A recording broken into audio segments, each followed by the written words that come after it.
Hey all, Heretic here. Patch 29.4.2 drops today. We're going to jump into everything Battlegrounds. We're going to see all the changes. Let's see how balanced everything's going to be going forward. Did we get the changes we hoped for, or are they a disaster? Let's jump right into it. First, we have some minion pool changes. We have the following minions will be leaving the pool: Kindly Grandmother, Sly Raptor, and Gentle Jin. The Grandmother I don't care about. The Raptor I'm kind of sad, but it doesn't matter that much. And Jin I did enjoy, so sad to see those go. But we have some replacement minions. Mana Saber, as some of you may know, I feel is a waste of space and never should have been put in the game. And look, it's back to waste our space again. Yay! And Rat Pack's back. Not going to complain.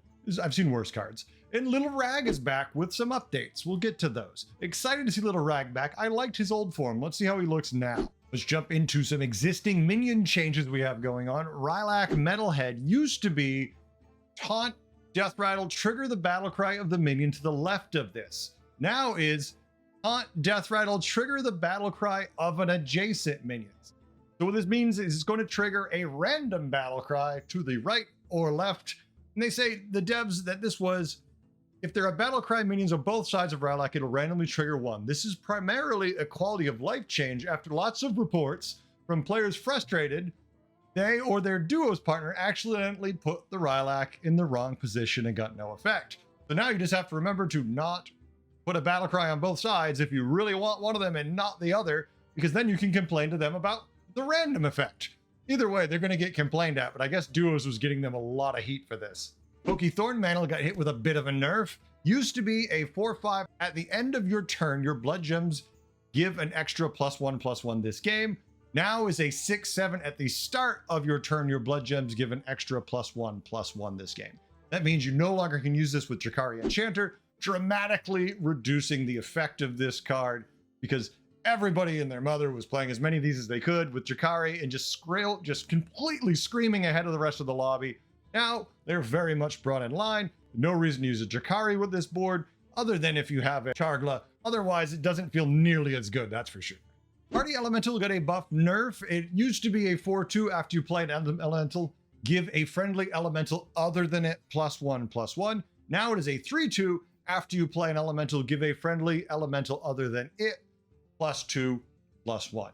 Not a bad change. You're giving up one attack more now for an extra attack every time you play an Elemental. I'm fine with that. I'm still not excited about Party Elemental, but it is giving a more significant buff. Dead Stomper is fundamentally the exact same ability. It just goes from being a 2/6 to a 4/11, a much more friendly stat line for a tier 6 minion, and I am pretty okay with that. It does need more health to be surviving at the end of your board. That way it can do its plus attack when you're summoning minions. This is a nice change for this minion. Whirling Lass-o-matic got a little bit of a nerf, not huge. Went from being a 9/5 to a 7/4. Same ability, Divine Shield, Wind Fury giving you spells when it attacks. Still going to play this just as much. This in no way impedes my excitement about playing this card. Scrap Scraper did get hit with the nerf bat decently. Went from being a 5/5 Battle Cry and Death Rattle, get a random Magnetic Mech, to now just being a 6/5 Death Rattle, get a random Magnetic Mech. No more Battle Cry effects. You can't trigger this constantly with spells and other minions, which makes me sad, but still a good card. Wing Chimera got a nerf, and I'm not sure if I feel like it's enough, but you tell me what you think. Used to be a 1/5. When this takes damage, give a friendly minion of each type +1/+1 3 times per combat. It is now a 1/6. When this takes damage, give a friendly minion of each type +1/+1 twice per combat. So they reduced it by 1. And this is the case where they're usually nudging cards. They don't want to just nerf it too hard, but it doesn't really feel like a nerf. The problem is I feel like if it only gives this buff once, it's useless, but if it gives it 2 or 3 times, it feels like it's too good. Once you can have more than one of these. If you have one, it's not really a problem typically. It's when you've got 2 of them sitting side by side, it starts to get disgusting. I think it still works just fine with 2 of them. Deep Blue Crooner got a nerf, but relax. I know when Naga players, they were very nervous that this was going to destroy Deep Blue. It does not. It goes from being a 4/4 to a 2/2. Same exact spellcraft, no other changes. Completely viable. They could make this a 1/1. If I'm playing it for the spellcraft, I don't care at all about his stats. Spellbound Seafarer got a nice change. Goes from being a 4/6 after you buy 4 cards, get a random tavern spell, to now being a 3/5. After you buy 3 cards, get a random tavern spell. This is a decent change. This is a revert back to its old ability. I think the stat line stayed the same from back in the day. It was a 4/6 back then. But buying 3 cards used to be too strong with this, generating spells, but the spell pool was better back then also, so it might not matter as much. Get some games, let's find out. Gunpowder Curry are going to change, but don't worry. Well, it looks like a nerf. It is clearly a buff, and it goes from being a 2/6 after you spend 5 gold, give your pirates +1 attack, to now 1/6 after you spend 4 gold, give your pirates +1 attack. So yeah, it has 1 less attack when it hits the board. But for every 4 gold, it's going to gain 1 attack now instead of 5. That's a big reduction in cost. We're going to see some decent extra stats from there. I'm happy with this card anyways. It just got better. Sister Death Whisper. They buffed it. And I'm going to tell you what, you're going to see a lot more of these, just maybe not in as many undead boards also. The reason for that being is it went from being a 4/10 after a friendly minion is reborn, give your undead +1/+3 permanently. Now reads 5/9 after a friendly minion is reborn, give your minions +1/+3 permanently. This now works in a menagerie board. You can buff anything you want. All your minions, when something reborn dies, are going to get this buff. And that is a big deal. That reborn trigger going to give you a lot of stats as time piles up. You're playing the right hero like Lich King, and you can do some fun things with something like this. This will be interesting to see how it plays out. Trigor the Lasher going to change. Went from being an 8/3, whenever another friendly beast takes damage, gain +1 health permanently, to a more significant 5/3, whenever a friendly beast takes damage, gain +1/+1 permanently. So yeah, it still gains the health, but now it gains attack too. And that always was the handicap of this minion. Didn't have any attack. You'd have 300 health on it, and you'd have 30 attack. Now, it's going to be a little scarier. I'm not even sure with this change it should be on tier 4 anymore. I think that +1/+1 is going to be massive. I mean, this is essentially, think about Abomination, which is a tier 5 that gains 1/1 when a minion dies. You don't have to die. They just have to damage the board. Every time your minion takes damage, this thing's going to gain 1/1 permanently. That is huge. This thing is going to be monstrous. I easily see this moving to tier 5 very, very soon. It's going to be very strong for the near future. Iridescent Skyblazer got a buff too. Went from being a 3/8 whenever a friendly beast takes damage, give a friendly beast other than it +1/+1 permanently, to now being a 3/7 whenever a friendly beast takes damage, give a friendly beast other than it +1/+2 permanently. So a little extra health, a little more buff. To tier 5, it should be more significant. So this is a good change. I like it. Poor Murky got changed again. And if you're playing an all Murloc board, it's definitely a buff. I just wish they would go back to what it used to be, because Murlocs are kind of suffering right now. And this used to be a 6/4 battle cry, give a friendly Murloc +10/+10. Now it is a 4/4 Murloc, give a friendly Murloc +4/+4 for each one you control. Obviously, if you're running a brand and you have a board of 6 Murlocs counting this thing, that's pretty awesome. But in the old version, way back in the day when it used to give you, I think it was +4/+4 for every battle cry you played that game, something along those lines, was significantly better, right? That was kind of over the top. Speaking of Hungering Abomination, went from being a 6/7 Avenge 1, gain +1/+1 permanently, to being a 4/5, gain +1/+2 permanently. Still, the problem is the minions have to die, so you're definitely playing undead with this minion. It still feels like it's coming on too late and a little too slow. You move this thing to tier 4, it would be insane, but at 5, I feel like it just doesn't really matter. We'll see this. It might be more viable now. Let's see how the games go. Molten Rock with a huge change, went from a 3/2 to a 3/3. That's it. Same minion. Flourishing Frostling got a bit of a buff nerf.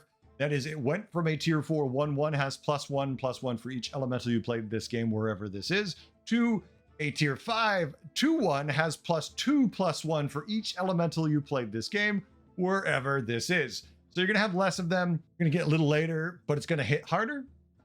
I'm okay with that. I've never been too excited when I randomly generate these and I'm trying to get more elementals just to cycle. This is something I typically just want to throw on my board for a bit of tempo at the end. There's less of them, but it's going to be better when you get it, so the trade-off's not so bad. And Little Rag's back. Little Rag is now, you don't even need to list the old ones here because he's been gone for a long time, is now a 4/4. And his ability is, after you play an elemental, give a friendly minion stats equal to the elemental's tier. So you're going to play elementals. It's going to check what tier it is. And then it's going to give a random minion on your board other than the one you just played.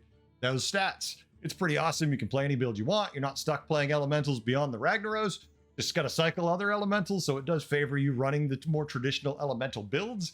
But Rag was fun to play. Let's see if he still is. Roaring Rallier got a little bit of a change. Went from a 3/4, whenever a friendly dragon attacks, give it +2/+2, to now a 3/5, whenever a friendly dragon attacks, give it +2/+1. Same amount of attack, a little less health, of course, but now it has a little more health too, so not necessarily bad. This isn't the kind of thing you keep on your board forever anyways. Now it has a little more sticking power. Maybe now it's more likely to get to attack itself.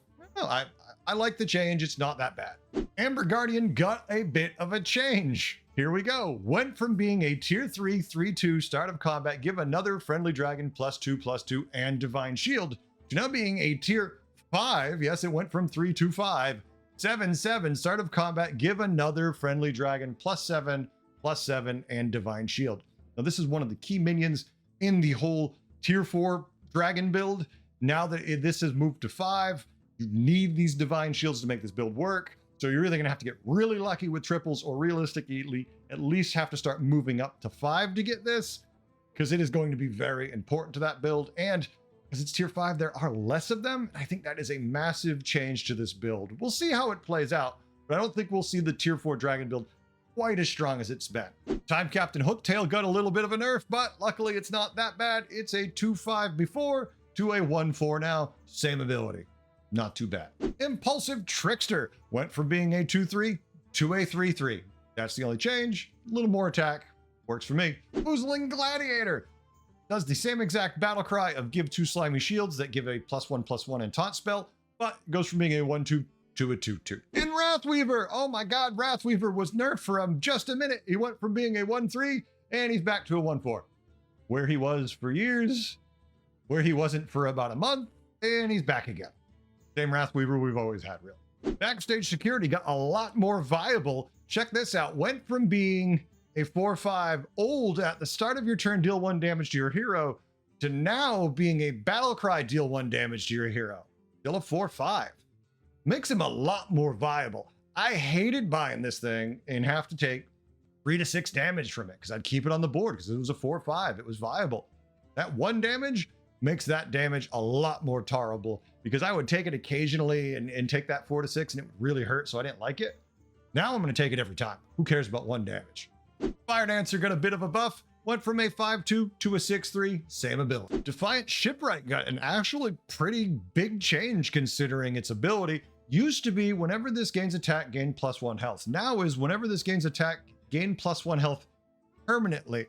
So that means all those in combat buffs that pirates do like to throw around in some cases are going to stick with it forever. So that makes this card a lot more viable. I liked it already as a 2/5 with the ability it had. Now making that permanent from combat buffs is a big deal. I am very excited to play this card. As you know, I love pirates. This just means I get to stick this around a little longer. A lot of people were worried about the Fiery Fellblood nerf. Well, it went from a 3/2 to a 2/1 with the same exact death rattle. So, I mean, it's definitely weaker, but are you playing it for its stat line typically? I don't know. It's a 2/1. It is a little painful at tier 3, but it depends what your board you're going for is, right? You're definitely less likely to take it just to start buffing your shop because it does make you a lot weaker in the short term. And if you triple into this, it doesn't feel that good right now. Underhanded Dealer got a change. It went from a 4/4 base to a 6/6 with the exact same abilities. It's more in line with a tier 5 card anyways now, so that doesn't bother me at all. Still good. Dream Counter. Can they figure out this poor minion? It's going from like game defining to ridiculously strong to you never see it that often anymore to just changed every time there's a patch. Used to be a 5/5. Well, this is in your hand after you play a Murloc, gain +3/+2 to now being, get this, a 4/4. Well, this is in your hand after you play a Murloc, gain +3/+3. Do you ever get the feeling that they're just grasping at straws and they have no idea what to do with Murlocs? These little changes just make it feel really sad. Murlocs are built around Primal Fin. Everybody who wants to play Murlocs is looking for Primal Fin. Primal Fin at tier 5 is the problem with Murlocs. You just can't leave it at 5 and make this work. There's got to be a way to move that back to 4 and make Murlocs viable again. And this just, poor Bream Counter just cannot find a place to make it functional. King Bagurgle gonna change. Went from being a tier 5, 6/3 Battlecry, give your other Murlocs +3/+3 to now being a tier 4, 5/3 Battlecry, give your other Murlocs +2/+2. And I'm not generally playing Murlocs right now, so I don't care about this change. I haven't wanted to play a Bagurgle very often in the recent meta because I'm just not playing Murlocs anymore. They're not competitive enough. Maybe with some of the changes here they will be, but so far they don't look exciting to me at least. And in that same vein, Cloning Conch, the spell goes from being tier 5 to tier 4 with the same cost. I mean, I don't hate this spell if I'm playing Murlocs. I'm fine with getting a random Murloc and getting 2 of them. That's fine. The problem is Murlocs, not the spell. Oh, look!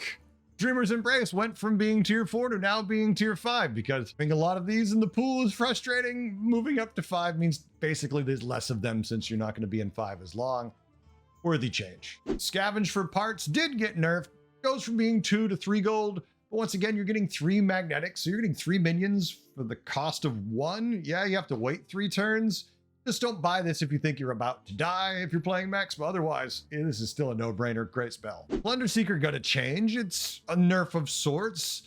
It's kind of annoying, and you'll see why in a second. It's used to be steal a random card from the tavern. Repeat for each friendly pirate.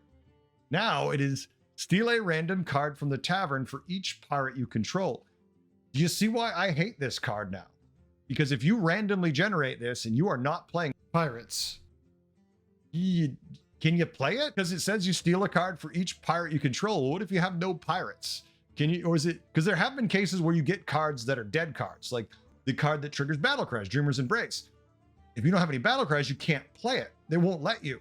So will this not let you play that? Because I hate getting multiple spots in my hand being taken up by spells I can't play. And if that's the case, that's frustrating. If you can play it and it just goes, oh, you don't have any pirates and it just casts, that's fine. And they code this. That is my concern. I really hope they got this one right and it isn't just another dead card eating up space in my hand needlessly. Now we've got some duos changes. First, Orchestra Conductor used to be a 4/2 Battlecry, give a minion +2/+1, upgrade for each orchestra your team has played this game. Now, 4/4 Battlecry, give a minion +2/+2, upgrade for each orchestra your team has played this game. This card isn't really viable anymore. I don't understand this change. Yeah, it's got 2 more health, and yeah, it gives 1 more health as a buff, but there's no way, you can't trigger it in a meaningful way. So just don't care because it doesn't count as the in-combat buffs towards it anymore. And when those in-combat buffs counted, it was too good. But this just makes it still a waste to be at tier 3. You're gonna see this and you're gonna be like, okay. And heaven forbid, this is the triple that's the best of the 3. And you're like, I guess I'll take it because it's a 4/4. Doesn't feel good at all. I hope you at least have a brand to get something out of it when you get this thing. But if you tripled into it, you definitely don't have a brand. That means you intentionally bought this when you had a brand. You're in tough shape if that's your board right now. I don't know. This seems like a needless change. This card just needs to go as it is. Minari Messenger got a change, went from being tier 4 8/5 to being a tier 5 9/6, having the exact same battle cry. This one is still just very, very powerful. Yeah, putting at 5 means there's a lot less of them, so it's going to be a lot more difficult to pull this off. But if you happen to get it early, if you have ways to trigger it from in the combat, this card is going to be the opposite of Orchestra. It's going to be very powerful. It's going to be disgusting, and you're going to run away with the lobby. They're going into wildly different directions with these cards, where Orchestra is basically meaningless now in a dead card, and Minari Messenger, which, yeah, it is harder to get, and you probably don't want to buy it, but if you triple into it and you have ways to trigger it in combat, you're going to lead into it and buff your show up to the moon and destroy your opponent. So I guess it's a question of, why do these both exist? At least get rid of one of them. But I don't know, this one just seems like it's too difficult to balance, because if you put it too high tier, it's not worth ever playing. And if you put it too low tier, it destroys the balance. Only one bug fix to report, and that isn't really a bug. It's just that they have removed Drakari and Bomber from Professor Putreside's hero power pool due to an undesired interaction. I don't know off the top of my hand what that is. I'm going to flash it up on the screen here. Maybe I'll know then, but I don't think so, because the card doesn't ring a bell at all. You don't see that many Putresides, so Don't know what that interaction was, but it must have been bad. That's it. That's the patch. That's the changes. Do you feel like they've done a good job at kind of balancing out things? Quilboars are going to see less power. Dragons are going to have less divine shields, and since they have no health, a lot less power. They've buffed up some of the weaker tribes with the exception of murlocs, and otherwise things seem pretty good in the game right now. How do you feel about it? Right now it's about 10:01 p.m. Eastern time, which means the patch is going to be live long before you see this because I still have to edit it, do all the fun, sound effects and put all the good graphics in. So it's already out there by the time you probably already watched this video or in your way home from work.